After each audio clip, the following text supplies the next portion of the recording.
हम लगातार free session करते हैं और 6 अक्टूबर को वापस से एक फ्री सेशन होने जा रहा है सुबह में 9 बजे।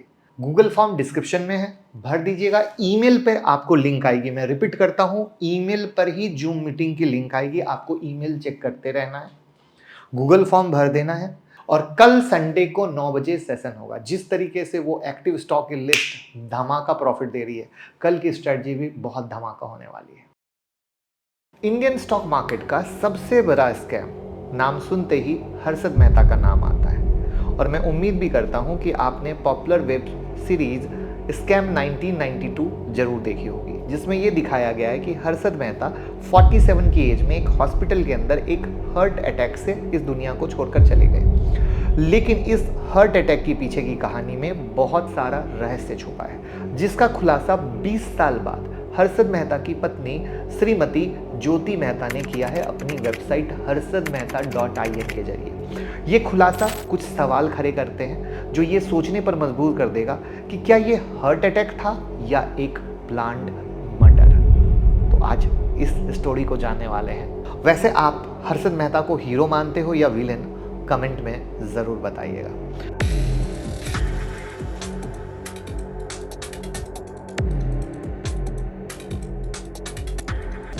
It is not a Harshad Mehta scam. It is a PV Narasimha Rao scam.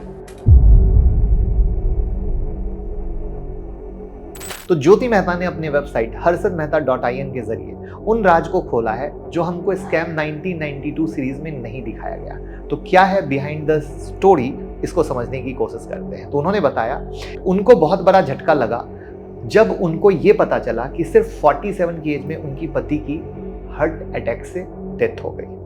हुआ क्या, हार्ट अटैक तो सेकंड टाइम पर आया था 11 बजे 31 दिसंबर 2001, लेकिन पहला अटैक 7 बजे उसी शाम में आया था। जेल में जब पहला अटैक आया था तब हर्षद मेहता ने अपने छोटे भाई सुधीर को बताने की कोशिश करी, जो नेक्स्ट सेल में थे। सुधीर हर्षद मेहता की आवाज को सिर्फ सुन सकते थे लेकिन उनको देख नहीं सकते थे। जैसे तैसे हर्षद मेहता ने सुधीर को अपने तकलीफ के बारे में बताया।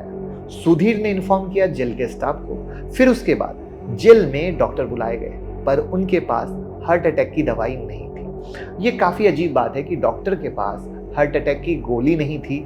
जब चीजों को एक्सप्लेन किया गया, प्रॉब्लम को बताया गया, चलो मान लेते हैं कि पहली बार था कि डॉक्टर भी अवेयर नहीं थे कि हार्ट अटैक आया है, तो लाना भूल गए। हार्ट अटैक की दवाई ना मिलने पर हर्षद ने उन्हें रिक्वेस्ट की थी कि वो उसे सॉर्बिट्रेट दे दें। ये एक मेडिसिन है जो ब्लड वेसल को एक्सपेंड करती है ताकि ब्लड इजीली हार्ट तक पहुंच जाए।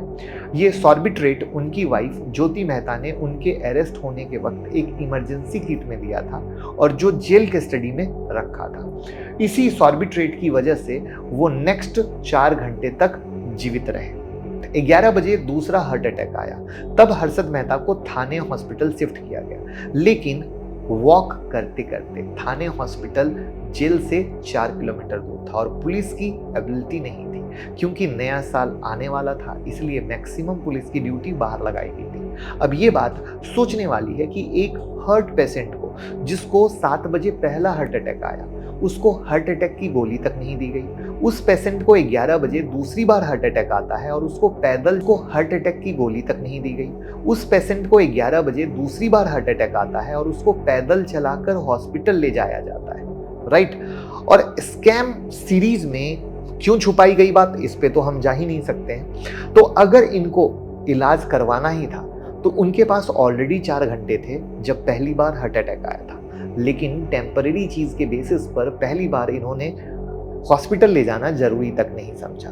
अब आगे क्या हुआ, पैदल चला के हॉस्पिटल ले गए, जहां जाते जाते ही हॉस्पिटल के चेयर पर हर्षद मेहता की मौत हो गई। अब इंसान कैसे झेल पाएगा, ये आप बिल्कुल समझ सकते हैं। और जब हॉस्पिटल में इन्होंने अपना दम तोड़ दिया तब इनकी फैमिली को इन्फॉर्म किया जाता है कि अब हर्षद मेहता नहीं रहे। जब पूरी फैमिली पहुंची हॉस्पिटल तब उन्हें बताया गया कि अथॉरिटीज ने एक इंक्वायरी ऑर्डर की थी और पोस्टमार्टम भी किया था, लेकिन जब हर्षद मेहता की फैमिली ने इंक्वायरी ऑर्डर और पोस्टमार्टम की रिपोर्ट मांगी तब उनको दोनों में से कोई भी रिपोर्ट नहीं दी गई। मेहता फैमिली ने कई बार रिक्वेस्ट किया, लेकिन किसी ने ये इंपॉर्टेंट रिपोर्ट फैमिली को देना जरूरी नहीं समझा। इस बात में एक और ट्विस्ट है, सुधीर जो अगले सेल में थे उससे भी रात 11 बजे हर्षद के हॉस्पिटल शिफ्ट होने की कोई जानकारी नहीं दी गई। उससे तो अगले दिन सुबह बताया गया कि उसका बड़ा भाई अब दुनिया में नहीं रहा है। तो अब सोचने वाली बात है दोस्तों, 7 बजे पहला हार्ट अटैक आया, फिर एक टेम्पररी गोली से रिलीफ मिला। यहाँ जेल अथॉरिटीज ने ये जरूरी नहीं समझा कि भैया हॉस्पिटल शिफ्ट करें। फिर 11 बजे दूसरा हार्ट अटैक आया। नेक्स्ट सेल में छोटे भाई को बताया भी नहीं जाता है कि भाई आपके भाई को अटैक आया है, हम हॉस्पिटल ले जा रहे हैं। छोटे भाई को नेक्स्ट डे पता चलता है। फिर फैमिली को इंक्वायरी और पोस्टमार्टम रिपोर्ट तक नहीं दी जाती है। ये बात हम नहीं कह रहे हैं, जो उन्होंने वेबसाइट में कही है हम उसके हिसाब से नरेट कर रहे हैं और वही बात कह रहे हैं। मतलब हम अपना 1% भी अपने मन से ऐड ऑन नहीं कर रहे। अब ये सारी बातें क्या है नहीं बता रहे हैं। जेल अथॉरिटीज ने लापरवाही करी जब पहली बार हार्ट अटैक आया, जब पोस्टमार्टम हुआ, इंक्वायरी हुई, इसकी रिपोर्ट भी नहीं हर्षद मेहता की फैमिली को दी गई। तो कहीं ना कहीं कुछ ऐसा है जो पब्लिक को नहीं बताया गया, पब्लिक से छुपाया गया, जो कहीं ना कहीं एक रहस्य की तरह है। और ये रहस्य आज तक किसी को पता नहीं चल पाया और अंत में मेहता फैमिली ने केस फाइल नहीं किया, ये सोच के कि केस करो या कुछ भी करो, अब हर्षद मेहता आने वाले नहीं, और उस रिपोर्ट को रहस्य ही रहने दिया गया। वैसे कहने को ये भी आता है कि उस समय के जो सीरीज में भी आपने देखी थी, पॉलिटिकल कनेक्शन थे हर्षद मेहता के, पॉलिटिकल पार्टी का हाथ था, वो पॉलिटिकल पार्टी का नाम रिवील करना चाहता था। तो बहुत सारी कहानियां हैं, भगवान ही जाने। बट मुझे लगा कि वेबसाइट पे जो बात आई है, बहुत सारे लोग विलन मानते हैं, कोई हीरो मानता है, तो ये चीज़ आपको पता होनी चाहिए और मैं आपके साथ शेयर कर रहा हूँ।